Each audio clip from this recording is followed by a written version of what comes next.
Olivia Bondy, and co-host Jenna Horton. Welcome to our podcast, It's Kind of a Big Deal. As 20-something-year-old investors and real estate agents, we are striving to achieve financial freedom. We are by no means qualified to show you the way, but we will interview guests who are and share tidbits of info that have worked and not for us this far. Each week, we'll explore different topics related to personal finance, investing, and building wealth, featuring experts in the field and real-life success stories, and lots of failures. Join us as we navigate knowing when to treat yourself and when to take care of your future self. It's kind of a big deal. Welcome to It's Kind of a Big Deal. This is our first episode. I'm Olivia Bondy. And I'm Jenna Horton. And we are two best friends and real estate agents that have decided to start a podcast as we try for ourselves to navigate the very, very, very bumpy road to financial freedom and hopefully one day easier relationship with money. Yeah, and hopefully we can help you guys figure it out as well. Yeah, so we are by no means qualified ourselves to give money advice. Full disclosure. But we are definitely going to interview some great guests who are. And today we're going to go back to the basics and talk about why we decided to start this podcast and what inspired us to try and get smart about money, and what we hope you take from it.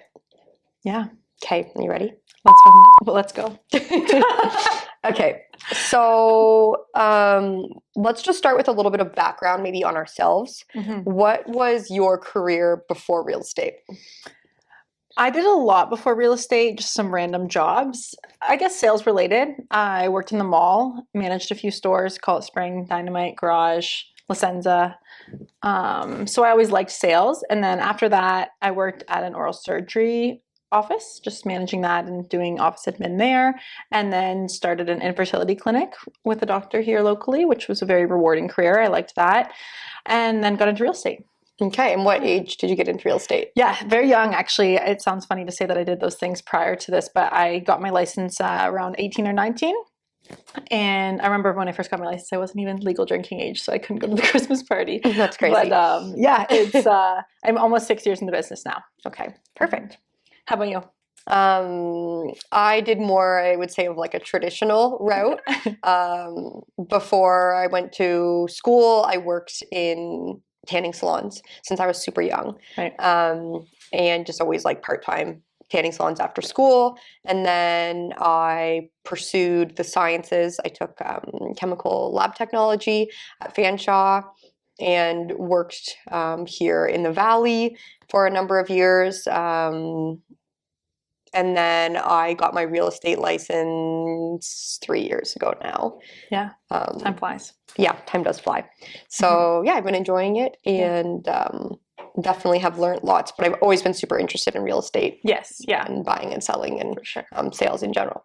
I think I like that about our stories is that we are different in the sense that we are in the same career path now, but we both took different roads to get here in terms of like going to post-secondary school and not. Yeah. So it's kind of, I think that's good. Interesting in that sense. Yeah. What inspired you to take control of your finances and your financial future? Like, did you have like a pivotal moment where you were like, I want to make sure that, my finances are suffice to take care of myself? Right. Yes.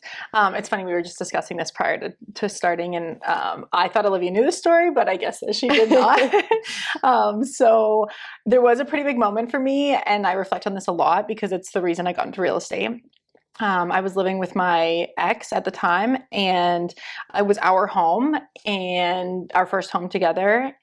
I was 18, making probably 30 grand a year, not really making much money, working a lot of hours at the mall. And I thought I was doing well for myself at the time. And I mean, in hindsight, maybe not. But our roof needed replaced on our house, and it was our first home. And my dad was like, Johnny, your roof is going to leak. Like, you need to get this addressed before it becomes a bigger issue. And my ex was like, no, we're not replacing the roof. And I'm like, what do you mean? Like, we need to have a roof Like over it's a our head. non-essential. Yeah, come on. And so then I was like, okay, I need to find a way to make money so that I can support myself, so that I never have to be worried literally about the roof over my head. Yeah. Which seems so crazy now. But so then I decided to get my real estate license. And I was always passionate about sales and never passionate about school. And that's the nice thing about real estate is I went to school at the time for, I think, less than 3 months. Yeah. I just did it while I was working full time, still did the courses from home. And so that part of it was manageable, and it wasn't a huge financial commitment to get my license. Yeah. So then that's actually something we should talk about in the future is the difference between when you took the course and when I took the course, and kind of like what it looks like to get into it for people that might be interested in and like getting into our field. Getting our license for one, and then also the difference of us getting our broker's license, because we've both done that now as well. And like I did it before things changed over because I didn't want to have to experience the schooling that you went through. Fair.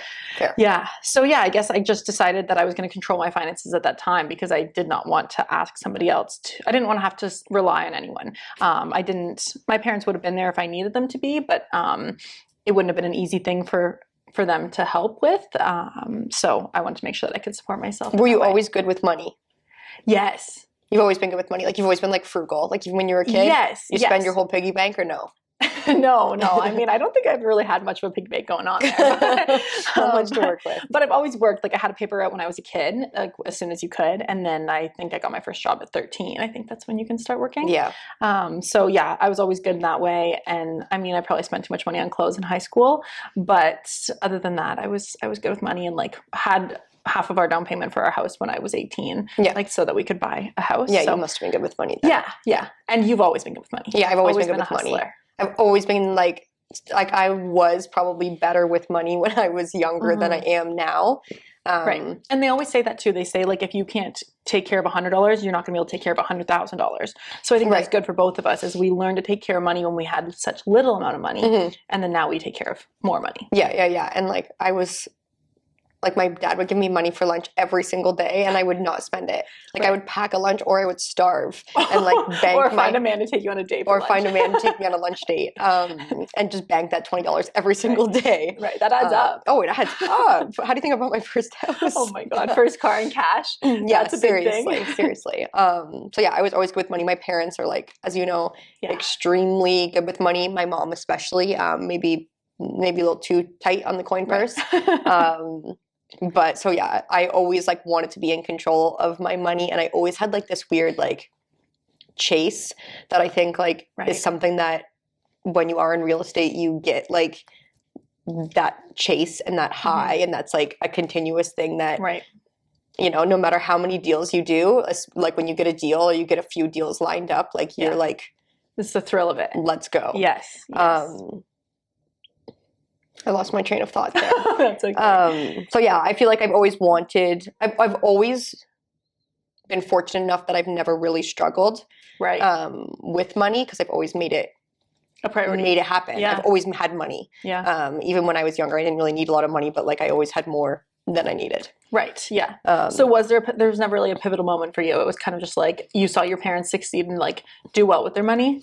Yeah. And like, I think probably where that came from more was like my parents were so against debt.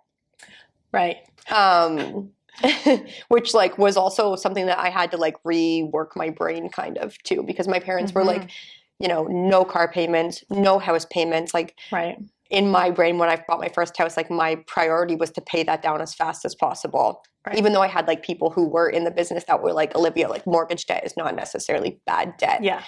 So my goal was to be in control by not having debt. So I think that's where like that was like my pivotal moment, was like, okay, I want these things and I don't want to have to borrow money from like a financial institution. Obviously now we've reworked that mindset a little bit to know that it's not always a bad thing. I want to share a little bit about what we hope listeners take from this podcast and what people might learn from it. And maybe why we wanted to start this. Yeah, I mean, I think for myself, I just want to inspire people like us to to know that they can do this. Like, we both started with nothing, and we are on our way to financial freedom. That's the goal. And so I think just so that we're learning every single day and learning from each other, learning from people surrounded that we surround ourselves with. So I think just like inspiring people, knowing that they're not alone, knowing that you can do this, and just kind of lighting a little bit of fire within young people to make the decision to take control of their future. Right. It's exciting for me. Like, I'm excited about it for us.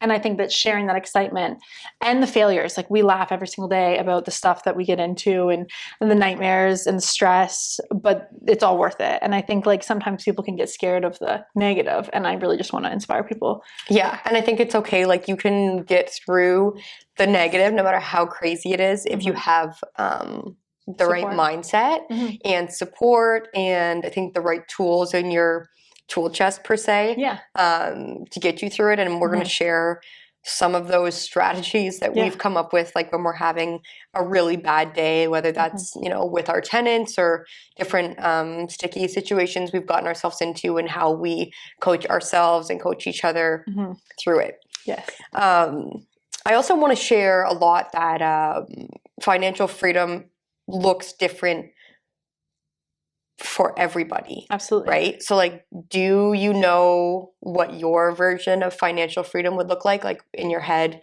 when you picture for yourself, like, where you want to get to? Not necessarily from like a dollar standpoint, but like, what does your lifestyle look like at that point? Do I specifically know? Yeah. Do you know now? Like, yes. I don't know. I don't know if I fully know. I think mine like adapts a little bit constantly. Yeah. For me, I think that my life has changed a lot in this past year, and we'll get into that in another episode. But so I think that my plan for my future has changed a lot, and I think it's still changing. But for me, I think it's a matter of like knowing my expenses and knowing what I need to live, and then getting to a point where that is a passive income. And I think for me, I've always, with not having a pension, I've always wanted the option to retire. So it's not always been like at 65, I'm retiring. My goal has always been at a certain age, I want to have the option to, because I'm passionate about what I do and I like to work. Yeah.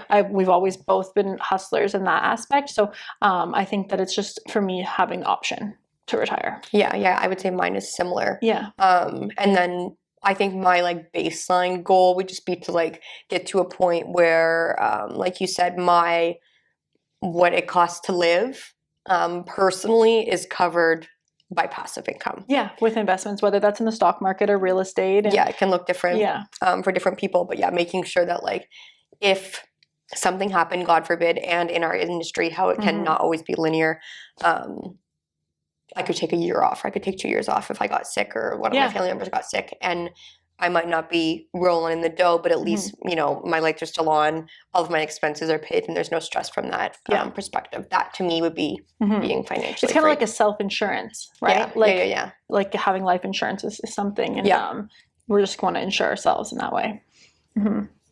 Okay. Yeah. So we have a whole list of different topics that we're going to talk about, but we're also, I think, open to suggestions.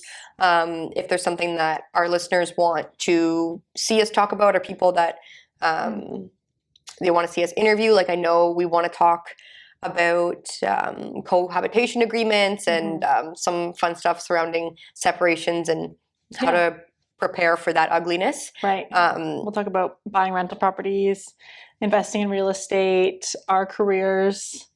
We have a lot of guests in mind that we want to bring on the podcast, whether it's our financial advisors, our mortgage brokers, lawyers. People that we think our audience and ourselves have a lot to learn from. And people that we look up to, that we call on every single day. We lean on them when we are going through the struggles of building financial freedom. And so I think then leaning on those people and then sharing their knowledge with you guys. Yeah, I'm excited. I'm excited. Let's do it. Yes.